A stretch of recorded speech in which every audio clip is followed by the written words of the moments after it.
I secretly recorded my mother-in-law's attempt to sabotage my wedding, sent the video to my father-in-law, and it ultimately destroyed her marriage. Hi, so I, 27 female, got married to my boyfriend of 7 years last week. My boyfriend Jake, 28 male, and I got together in college, got a job at the same company, and then moved in together and have stayed together since. Both of us went to college out of state, so for the first couple of years we traveled back home to see our families every couple of weeks. Sometimes they'd come to visit us, and while my family only consisted of me and my parents, he had 3 siblings. He had 2 older brothers, Jared, 30 male, and Alex, 32 male, and a younger sister, Kelly, 23 female. His parents had always been nice to me whenever they'd visit us and would often bring me gifts. His siblings would only visit us sometimes and never all at once, so I did see a lot more of his family than he saw mine. But I was okay with that. I used to get along with my mother-in-law, Jean, 55 female initially, and even up until recently, we were on good terms. She was always nice to me, and I respected that, so I didn't expect her to turn out to be one of the nightmare mothers-in-law that I've read about right here on Reddit. But unfortunately, that's exactly how she turned out to be. Her true colors began to show once Jake and I got engaged about 8 months ago. He'd arranged for both our families to be present when he proposed to me, and it was one of the happiest days of my life. Now, it's definitely my wedding day. We went out for dinner with our families afterward, and while we were talking, Jean mentioned that she was really looking forward to having us move back home with them. Now, neither Jake nor I knew what she was talking about because we certainly didn't intend on moving to Iowa. We were very happy with our life here in Philly and didn't intend on going anywhere for a while. I don't know why, but for some reason, Jean had just assumed that we'd move to Iowa after we got married and help out with running the farm and the business. I think it was probably because all her other kids had chosen the farm life and lived with her, but Jake had made it very clear that he preferred this life and had no intention of living with his parents. Not to mention that he knew the farming business would be in good hands even after his dad, Ben, 57 male, chose to retire because Jared would be there to take over. Jared had married one of their neighbors and lived on the farm.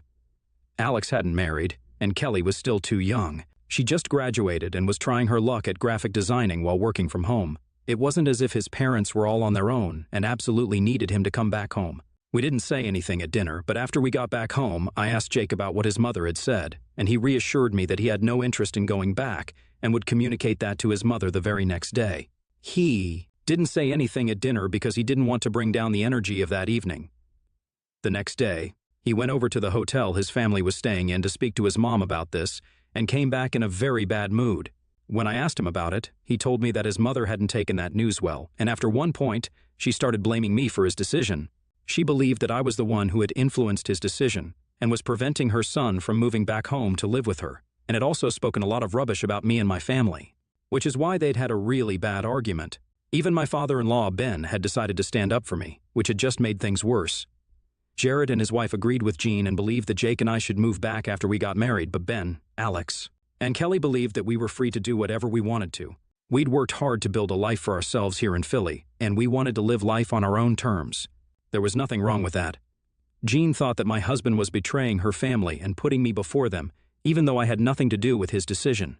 He just never showed any interest in wanting to move back home, and neither had I encouraged it.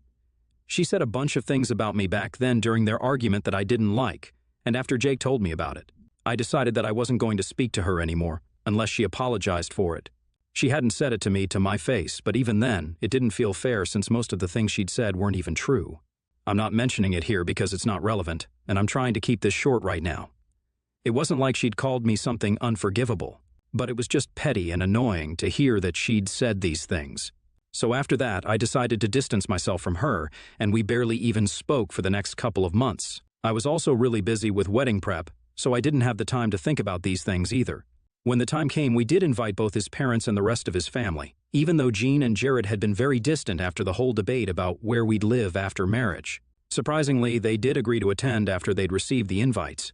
Jean even called me and apologized for whatever she'd said, and told me that she'd been acting out because she'd been going through some issues in her personal life and she'd taken things way too far because of that. I forgave her because I wanted my wedding to be a happy one, and the way to achieve that was to be on good terms with the most important guests, our families. She also seemed very genuine with her apology and explained that she'd been going through a rough patch with her husband, and she'd been very moody, which is why she'd overreacted. She didn't explain what was going on with Ben, and I didn't ask further because I didn't want to pry. So that was it. We remained in touch during the next couple of weeks leading up to the wedding, and it felt like everything was all right again. Even on the day of our wedding, she was very nice to me, and the ceremony went beautifully. It was only after the ceremony and speeches that I realized Jean was suddenly nowhere to be seen. I had to get changed out of my wedding dress into something more comfortable for the reception anyway, so I decided to leave the venue for a bit and also look for Jean because I had a feeling she was up to no good. The reception was being held in the hotel itself, and before going up to my room to change, my maids of honor and I decided to stop by the room the reception was to be held in. To our horror, we found Jean inside, and she was absolutely destroying the room by throwing around feathers like confetti all over. She definitely bribed some employee to let her in, and was then trying to ruin my wedding with a reminder of the farm to make Jake feel guilty. My friend and I were shocked and didn't know how to react for the first few seconds because she had an entire plastic bag full of feathers that she was emptying on the floor. Not only was it a hazard to walk around in because anyone could skid on those and fall, but it was also a health hazard since people were supposed to have dinner in that room. I was stunned, but after I recovered from the shock of what I was seeing, I decided to start recording it because she literally looked insane and malicious to the core while she was trying her very best to ruin my wedding. She'd already covered half of the floor with the feathers and was getting to the other half slowly, so it was pointless to try and stop her. But I did some quick thinking and whipped out my phone to make sure I had proof of her acting psychotic. She had her back turned to us the entire time so she couldn't see us, but we could easily record her with her face in it. After recording for a minute and a half, I decided that I'd seen enough, and now it was time to do some damage control. I wasn't going to let her succeed and ruin my wedding, but neither did I want to confront her today and ruin Jake's day. So my maid of honor and I decided to speak to the manager of the hotel and ratted Jean out. He was kind enough to understand my situation and told us that we could use another room to host the reception, but it was a little smaller, and they'd need an extra hour to decorate it as well. We pulled out the security footage and he told us that the employee who let Jean into the room would be fired. He even offered to have security throw her out, but I told him that there was no need for that. I didn't want any fuss on my wedding day. We'd already paid for the room in advance, but the manager was nice enough to let us have the other room for free since it was an employee of the hotel who was also involved in this mess. We thanked him. I called Jake and told him to wait with the guests at the venue for about an hour more while they prepared the reception room for dinner. I made up some excuse as to why the place wasn't prepared yet, but didn't tell him the real reason. After explaining to him that we had to push the reception, I changed into my dress for the reception. And my maid of honor and I oversaw the decorations and even helped to speed up the process. We were done within 45 minutes and were ready to have the guests over. I had spoken to the manager, and we'd only started decorating the other room after Jean had left the hotel premises to head back to the venue. She had no idea that her pathetic plan to ruin my wedding day had flopped miserably. Once she arrived along with the other guests, she looked at me and smiled warmly. But that smile was wiped off her face as soon as she realized that the guests were being led toward a different room than the one she trashed. And I swear, I'd never felt as vindicated as I did in that moment.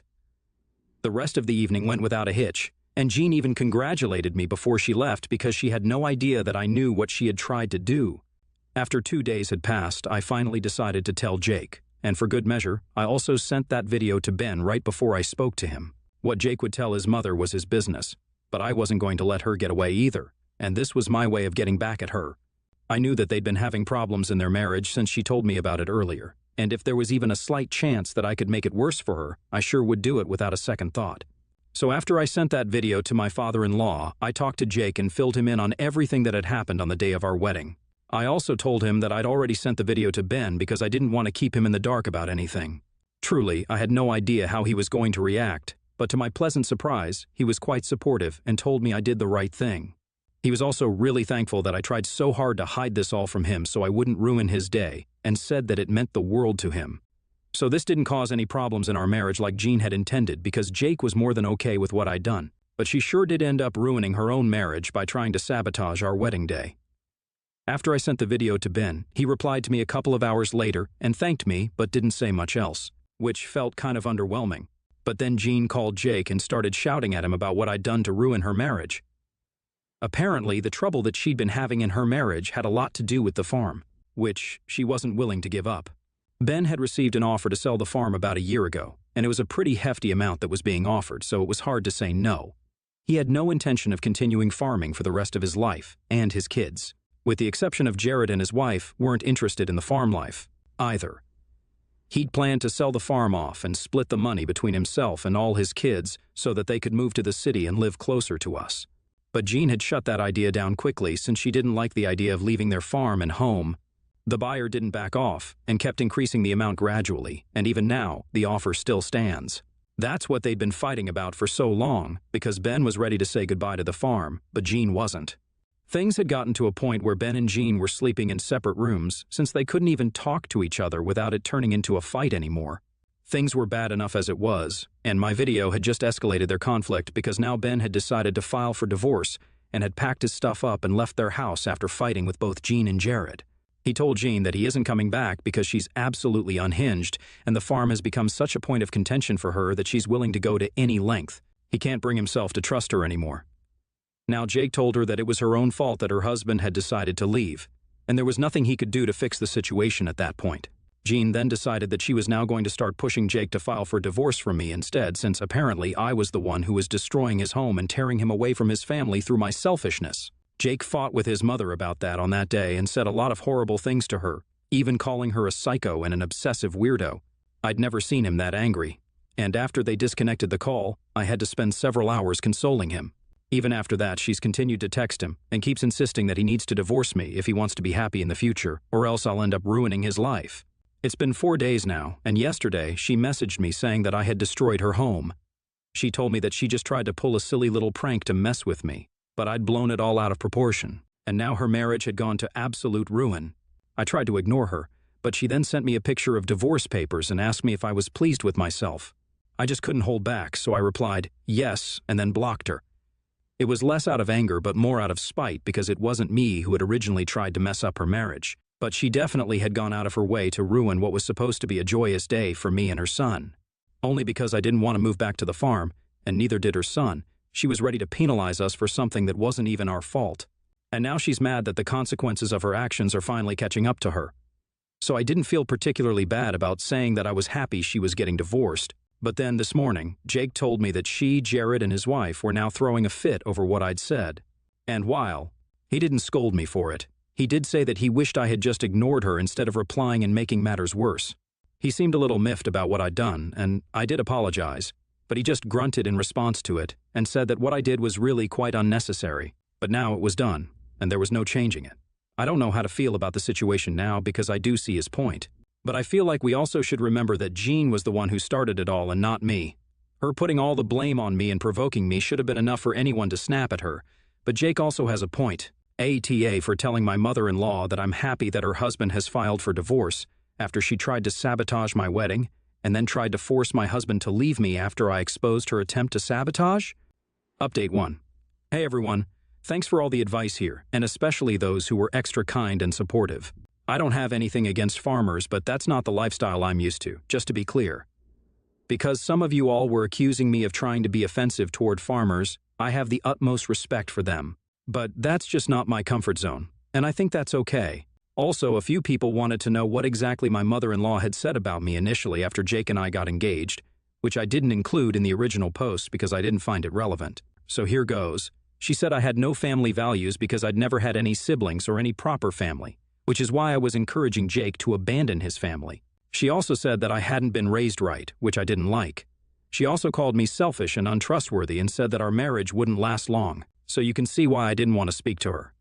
I should have stuck to my decision later on as well, but we all make mistakes, and so did I. Jake and I are doing well now. He's moved on from what I texted his mom because he thinks that she brought it on herself. We talked about it last evening after he came back home from work, and he told me that he didn't care about that anymore and apologized for being upset with me over something like this when I had every right to hit back at Jean after what she'd done. So we made it up the same day, and now it's all fine between us. I can't say the same for my in-laws, though, because Alex and Kelly have decided to move out of the house in protest and are living with their dad in a hotel right now, while Jean, Jared, and his wife handle the farm. Realistically speaking, I don't think she'll get to keep the farm, and eventually they'll have to sell it because after watching that video, I highly doubt any judge in their right mind would rule in her favor. Jake and I are on Ben's side and have told him and his siblings that they can talk to us anytime they need to and ask us for whatever help they want, and we'll be there. Ben doesn't even seem upset anymore, and he's become much more lively than he was at the wedding, but I think shedding a deadweight spouse does that to people. I'm happy for him because I honestly cannot imagine spending a lifetime with Jean, and he's someone who has managed to cover half of one lifetime with her, so kudos to him for that. I really hope the divorce works out well. Update 2. Hey, I didn't think I'd be back so soon, but unfortunately, here I am, not with good news, I'm afraid. Jared had to be rushed to the hospital 2 days back because he'd been hit in the arm by one of the cow's horns, and the injury was really bad. It was usually Ben who would deal with the cattle, while Jared and Jean would take care of the production and financial aspects, so they weren't used to the more hands-on things. And neither did they have the years of experience that Ben did. I can't blame Ben either, because he told his wife and son time and again that they were not supposed to mess with the animals when he was not around. And even though he was getting divorced, he'd make sure to come home 3 times a week to take care of the animals. On the days he was too tired to come, he'd send Alex, who also had more experience than Jared. Only Alex and Ben had the proper training because the other kids, including my husband, had never shown an interest in hanging out with the animals. Even the buyer had been willing to have the handlers be trained by Ben and Alex once they took over, but Jared, for whatever reason, thought that he knew better and tried to take matters into his own hands, which is what landed him in the hospital.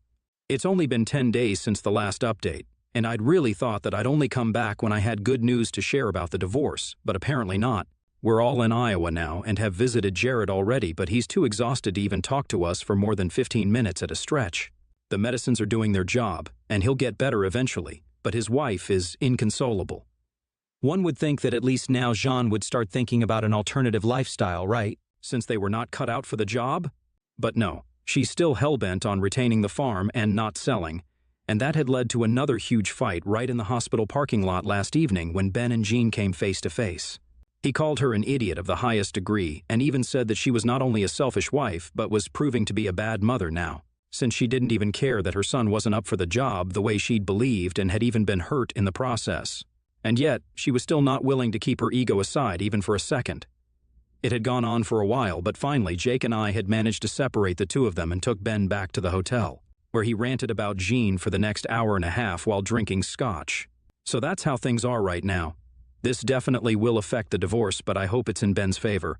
Update 3, hello. So, it's been quite a few months since I updated you guys on what happened, and it's about time that I came back here to talk about it.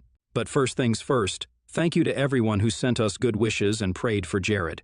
He's healed well and is doing much better, even though he occasionally has trouble with his arm. They're also expecting their first kid, and, well, so are Jake and I. I guess I'll just get all the good news out of the way before I move on to the divorce bit. I'm 6 weeks in, and she's crossed the 3-month mark already. It's pretty exciting since they've moved 2 blocks away from where Jake and I live currently. It's been nice so far, and even Ben, Alex, and Kelly live in the vicinity, though not as close as Jared and his wife. It's been 3 months since the divorce came through, and 1 month since they all came back to live here. As you guys may have guessed by now, my in-laws ended up selling their farm and property for an exorbitant price, and most of them have moved here. Jean chose to remain in Iowa, but nobody's too worried since she can easily afford to live out the rest of her life there by herself and even hire a companion if she wants to. Jared told us that he'd offered to bring her along, but she'd rebuffed him and called him a traitor for even thinking about abandoning her this way. He couldn't help the situation anymore, but at least he tried. The divorce was messy, and Ben and Jean are probably never going to be on speaking terms ever again, which would be really weird at Jared's wife's baby shower since he'll definitely invite his mom. She might not come, though, since she's been very quiet and distant ever since the divorce. Jake and I haven't tried to reach out to her, but the other kids have. And she mostly only replies with either 1 or 2 words at most, or just chooses to ignore their attempts to contact her. We know she's still well and alive from her cryptic Facebook posts, which she shares every hour. It's usually either selfies of her hanging out with her group of friends playing bingo or drinking wine, with captions about how she's better off without a toxic family now. Otherwise, it's quotes about being the black sheep or being the wisest one.